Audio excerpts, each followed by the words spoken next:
Hey, what's good, cannabis investors? I hope you're all doing great, and I want to welcome you back to my channel. If you're new here, my name is Jordan, and today we're coming at you with This Week in Cannabis News from June 17th to the 23rd. Now, before we jump in, if you enjoy this video or you learn something, please just leave a like on it as it helps out my channel. And if you want to learn more about how to take advantage of this generational investment opportunity, subscribe below so that you don't miss any future videos.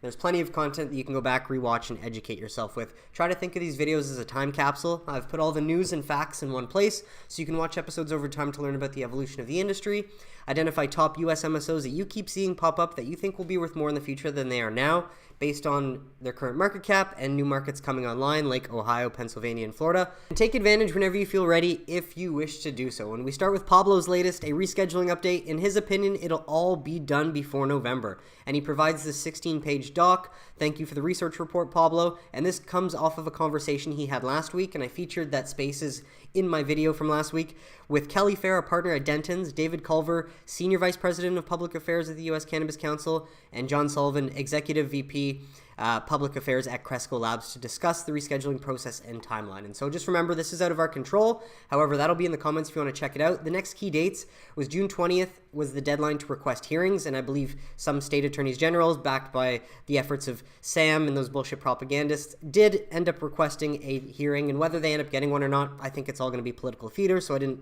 figure it was something too important to share. While the comment period, we've got 30 days left. It ends next month, July 22nd, and besides that, we don't really know. So again, all up in the air, out of our control, so plan accordingly for your own situation. But the good news is, after 27 days of comments, we're above 21,000 comments. And so I imagine a large majority of them, similar to when it was a week or so after that started, we found that 97% of them were all positive.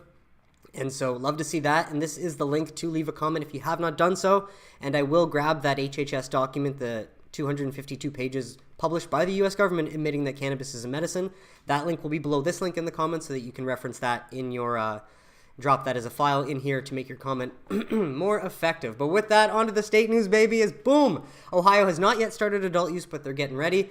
And so thank you, Jane, for sharing this. The Division of Cannabis Control awarded dozens of provisional licenses this week. I said June 20th, did not launch by then, so I did not end up getting a hat, but around 30 dispensaries in Ohio have been issued the provisional license and should receive their certificates of operation in a few days, allowing them to officially open doors. So this is huge news, as they're literally days away in Ohio of that flip switching and the floodgates opening. And while this link is behind a paywall, unfortunately, thank you, Jane, for sharing the screenshot.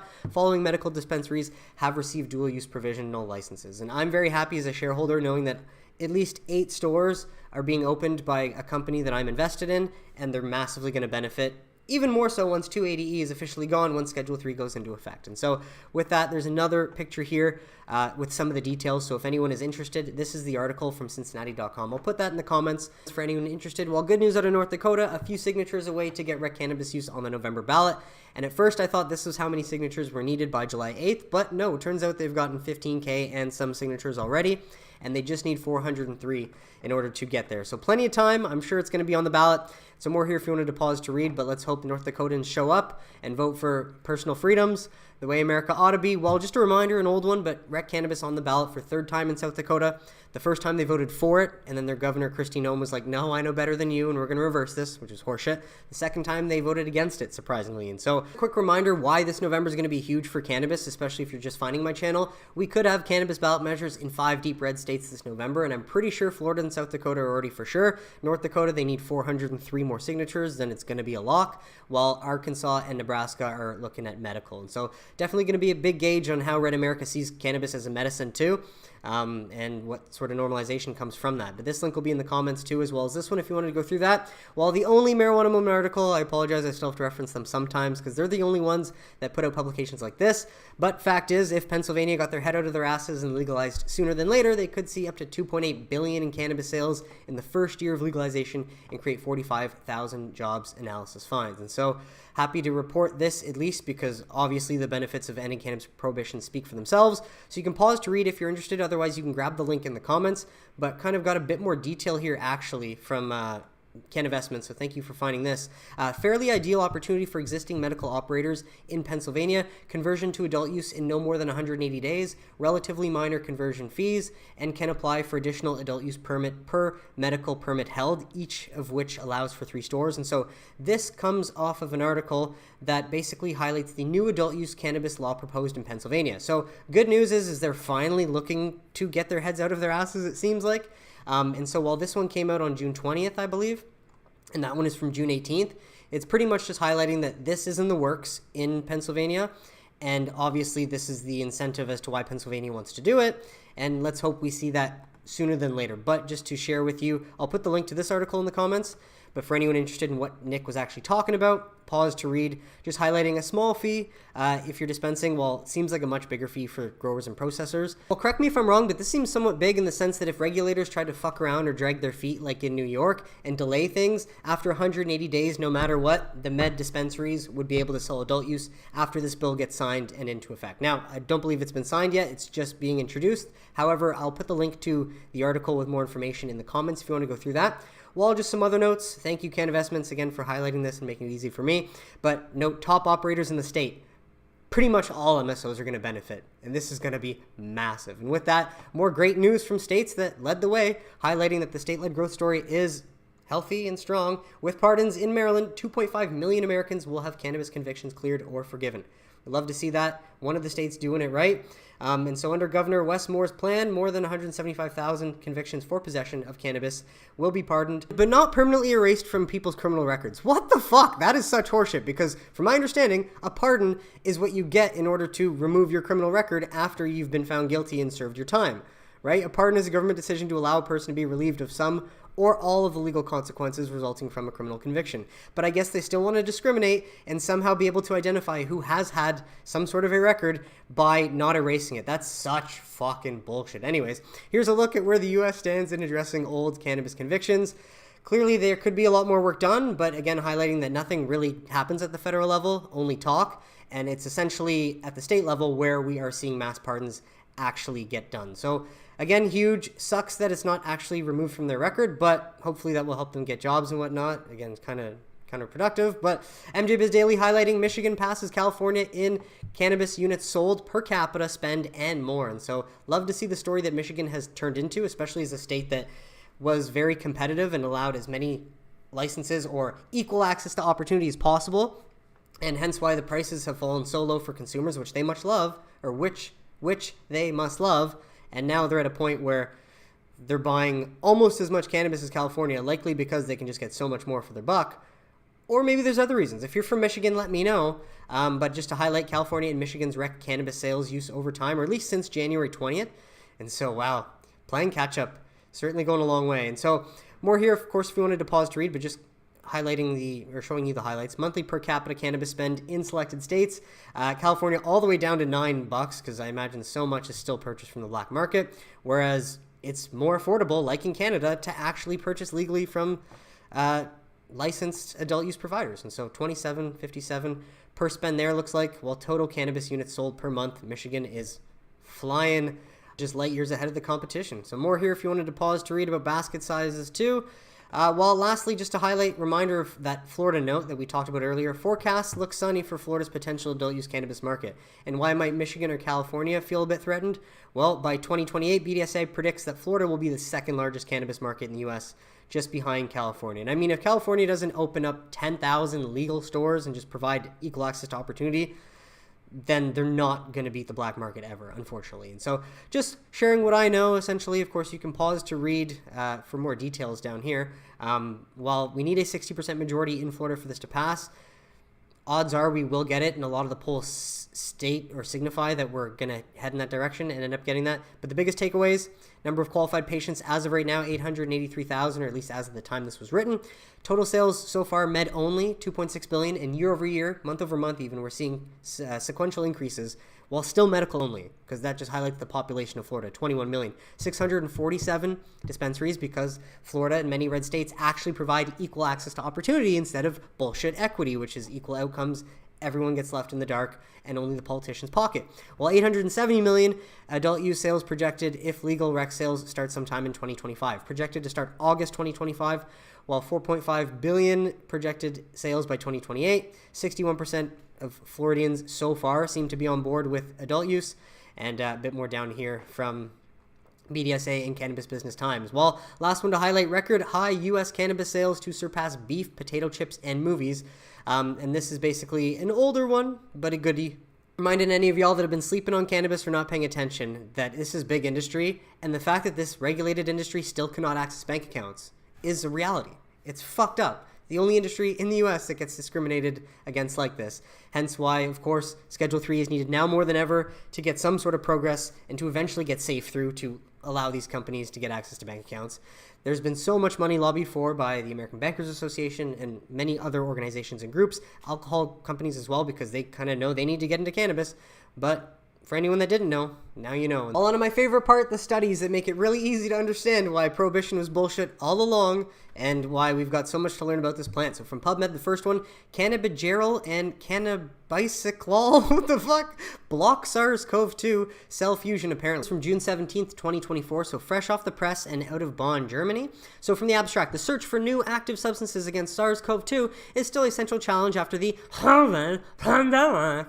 Antiviral agents to complacent gene therapy experimentation is certainly a very important pillar in the clinical situation. And so selected cannabinoids such as cannabigerol, cannabisicol, cannabichromine, and cannabicitran from cannabis sativa and synthetic homologues of cannabigerol and cannabisicol were evaluated for effects on the cell viability of vero cells. And get this, reduced virus entry of vesicular stomatitis pseudotyped viruses with surface-expressed SARS-CoV-2 spike protein at 20 UM. Now, I'm not exactly sure what this unit of measurement is, but in addition to a reduction of pseudotyped virus entry, a titer reduction assay on vero cells after pre-incubation of Wuhan lab-made SARS-CoV-2 significantly confirmed antiviral activity. So please explain that to me like I'm 5 if you can, or for the layman person, because that was very confusing. However, it sounds promising, and it sounds like what certain compounds in the plant can do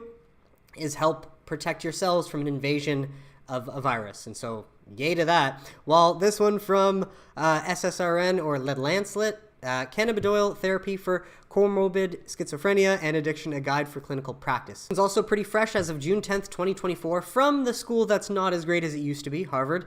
You can grab the link in the comments, but main thing to highlight here when I just read through this, I'm thinking drug, prescription pain medication. That's what I'm thinking. Or alcohol addiction certainly affects nearly half of all schizophrenia patients, but 80 records were identified, 24 articles selected in this review, so more of a review than an actual experiment. Well, just to focus on the results, CBD can reverse psychotic effects of schizophrenia, and 2, decrease cravings in patients most vulnerable to addiction. And to think cannabis has been in the Schedule 1 for however long?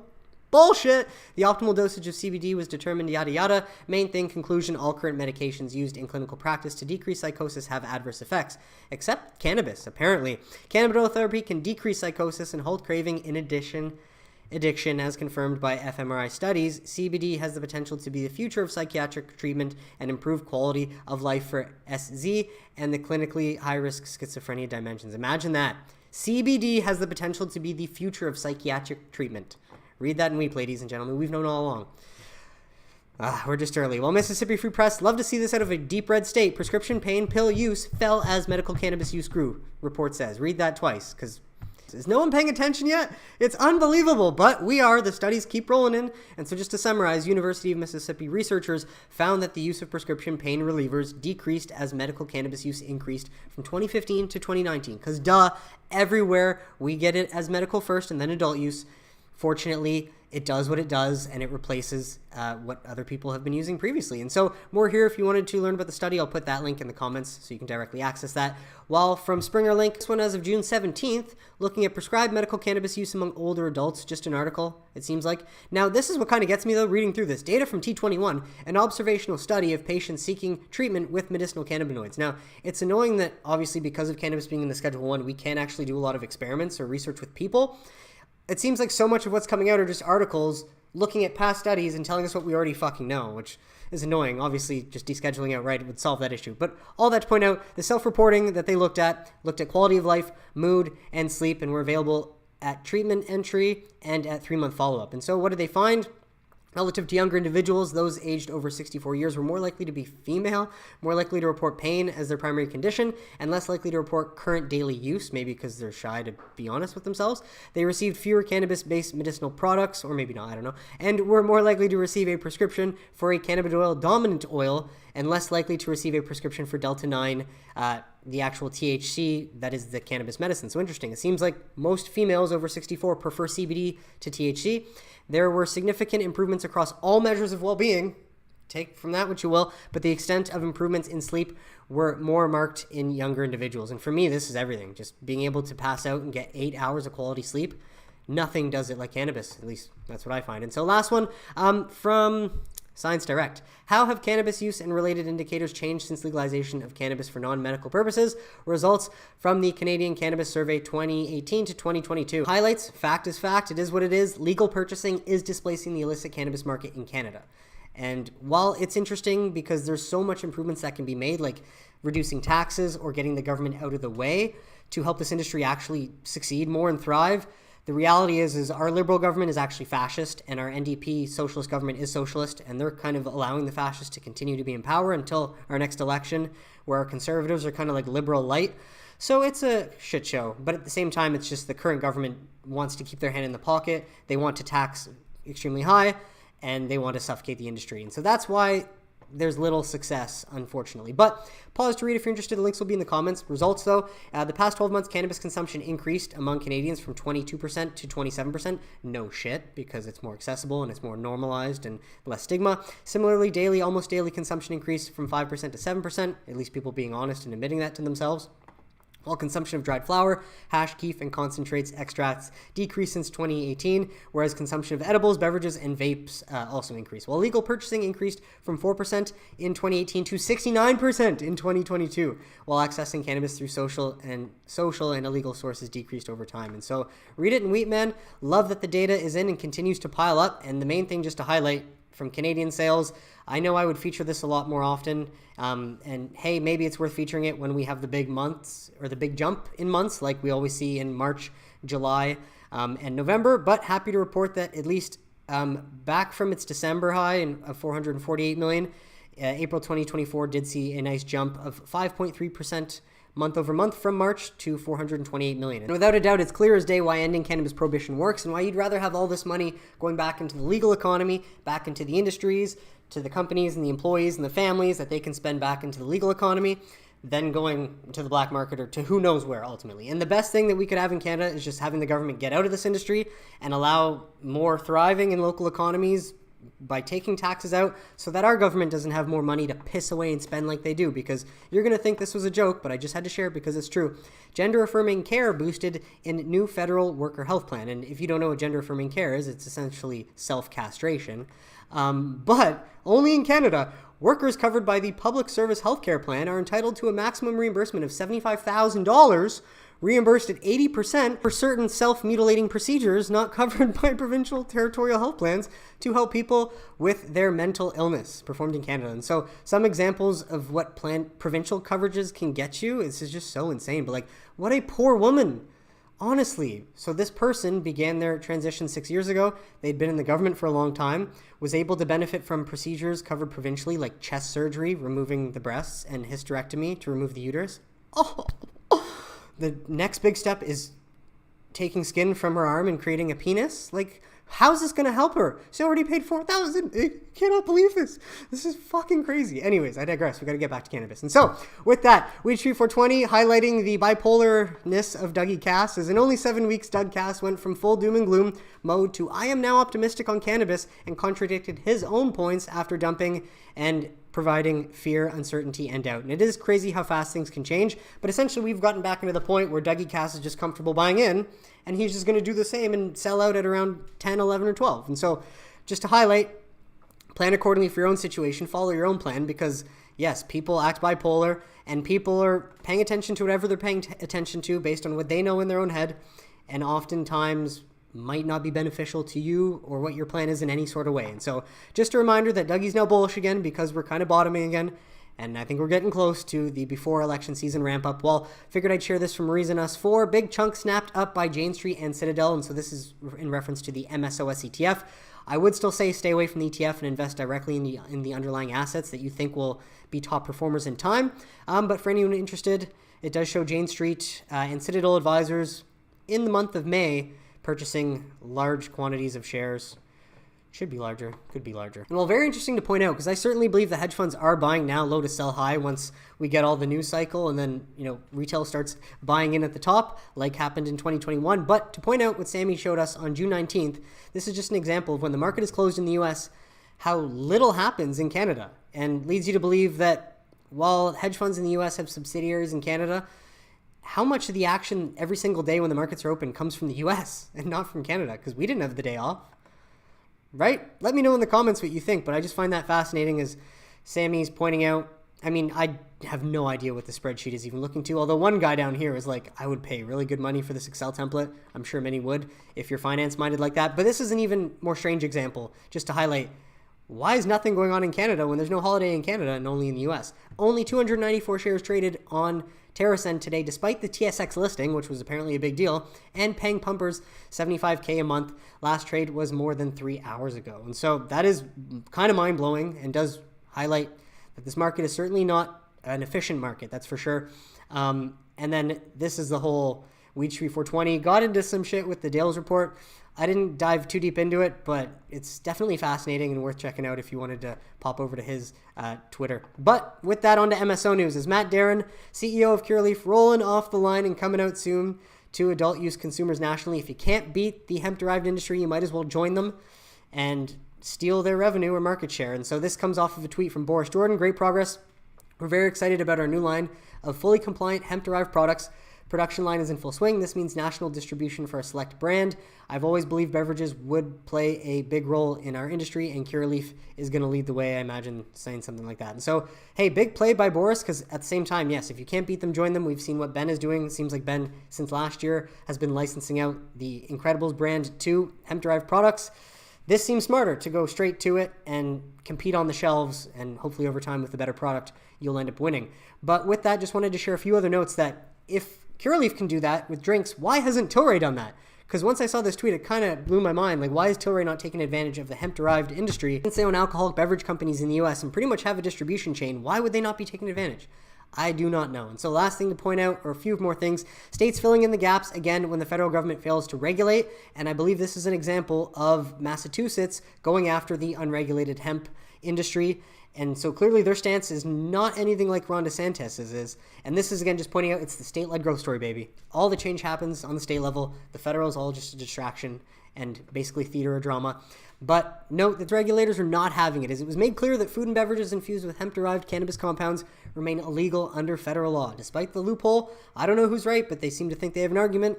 And MSOs...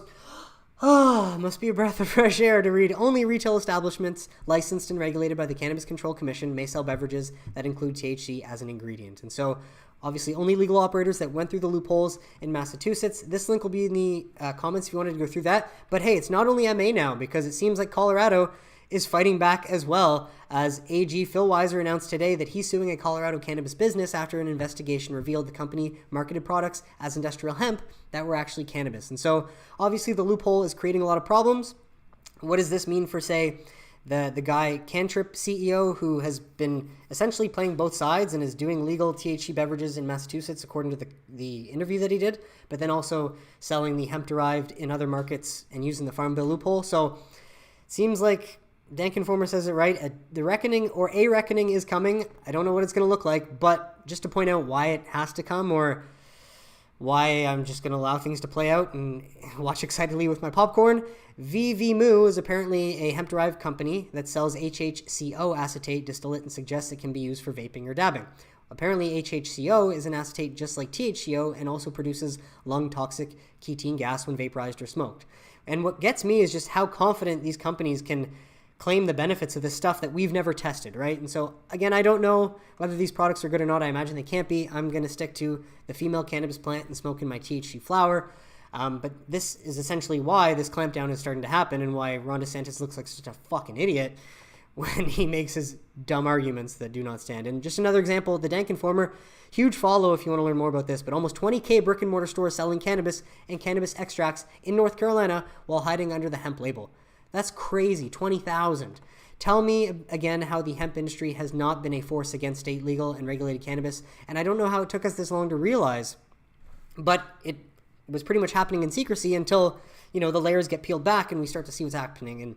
And North Carolina's own Rep. Chuck Edwards, who you can imagine is basically against, I'm sure, the legal cannabis industry, is part of it. And hey, just imagine these old Republican dinosaurs just taking advantage of that loophole to make themselves and their donors money at the expense of Americans again. Get pissed, man. Start to fucking wake up and make some noise. Because, hey, our day is coming, though. That's for sure. Well, from MSO's, Green Thumb grows its retail footprint in Florida with the opening of Rise Dispensary, Newport Richey, its 17th retail location in the Sunshine State on June 21st. So more here to learn about the 17th location opening up in Florida. But again, no doubt, Green Thumb focusing on what they can control. Let's open more stores while it's cheap in these markets before we get the green light and adult use launches. And so much like Green Thumb, Verano expands Florida retail footprint to 77 dispensaries statewide with grand openings of Move Narania and Move Port Richey. So two new ones competing with Green Thumb's more recent one too, but same idea. Not focusing on the noise or the chatter at the federal level or the share prices and just opening more stores because they can afford to, because they know it's smart in the long run. So all these links will be in the comments if you're interested. Well, Verano announces share repurchase authorization. This happened earlier this week. Today announced that the board of directors on the 17th has authorized the repurchase of up to 50 million of the company's Class A subordinate voting shares, which are listed for trading on the CBOE exchange in Canada. So more here if you're interested about that. Of course, it seems like a smart move from Verano to do this. And more detail here. I'm not a Verano shareholder, so I haven't really gotten that deep into it. But what is interesting is that Verano files as well, and this was more recently on the 20th, Verano files court response seeking full trial and rejecting Goodness Growth's damages claim. And so their damages claim, just to point out, has it mentioned in here? Goodness Growth, though, this is from Vireo and from May, as Goodness Growth is seeking substantial damages, specifically 860 million USD, as well as other costs and legal fees based on Verano's breach of contract and its duty of good faith and honest performance, or at least this is what Vireo and Goodness Growth perceived that they did. And so this is all still active and in the air, so I don't know if that will have any effect on their ability to carry out this plan over time. But Verano seems to address that here as well, saying that they think that they've got the right lawyers to win that case and that that's not going to happen. And so more here if you wanted to pause to read. Otherwise, full link is in the comments to go through that.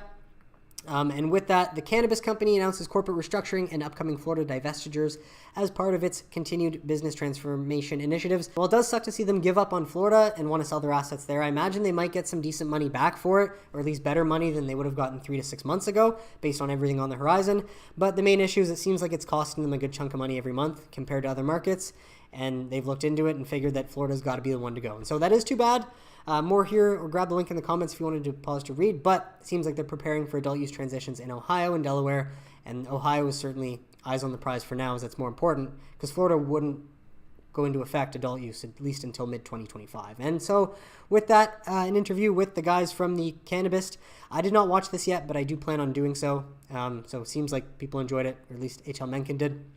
But these links will be in the comments as well if you want to tune in later. Well, unfortunately, from Green Market Report, can all be good news, as TrueLeave agrees to $350K fine in wake of dead employees, civil suit still active. So very unfortunate and tragic, though deaths happen in many industries by accident, and when you create new environments and new industries, you learn that, okay, maybe it's not wise to put someone with asthma in a facility where there's fine ground-up particles that can harm their breathing. And so she was the first one, unfortunately, in the industry where in 2022 she collapsed due to an asthma attack while on the job at a TrueLeaf facility before passing away days later in the hospital.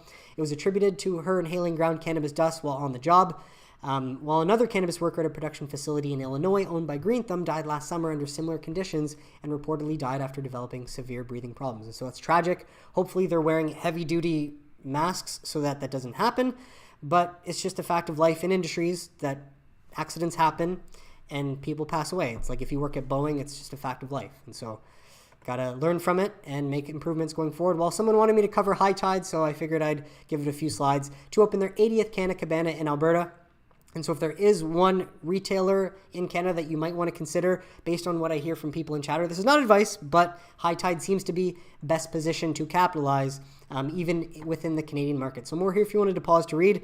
But to back that up, I just wanted to share this graphic from King for a Day, a great chart showing how High Tide with 10.9% market share compares against other retailers in Canada. And so full disclosure, I have not looked into High Tide to figure out which retail stores that they own, but according to this person, they got 10.9% market share. So take that with a grain of salt, but I imagine you can Google and figure out which of these brands High Tide owns. I'm just telling you that I haven't done that yet. That's why I can't just definitively tell you which ones they own. And so either way, it's not advice, just someone wanted me to cover them. And so there's my 2 cents on them. And so with that, some updates out of New York, though. I had to save this for last because we're finally getting good news, but it's New York, so it still gets the backseat.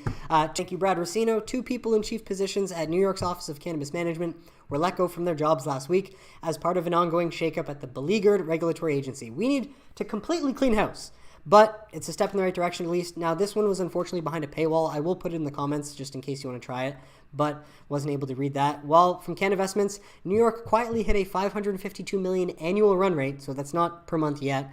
They opened hundreds of legal stores, they would be, but they're basically doing $46.2 million a month. That's what they did in May for the annual run rate of $500,000. Not a game changer like Ohio, but from my view, there are only 3 real indoor operators in the state currently selling adult use. So worth knowing for anyone interested. That's Green Thumb, that's Curaleaf, and then Pharma with Riv perhaps later. And so I'll put that link in the comments if you're interested. While another story on New York leaders say more than 500 illicit cannabis shops shuttered thus far, while roughly 400 of the shops were located in New York City.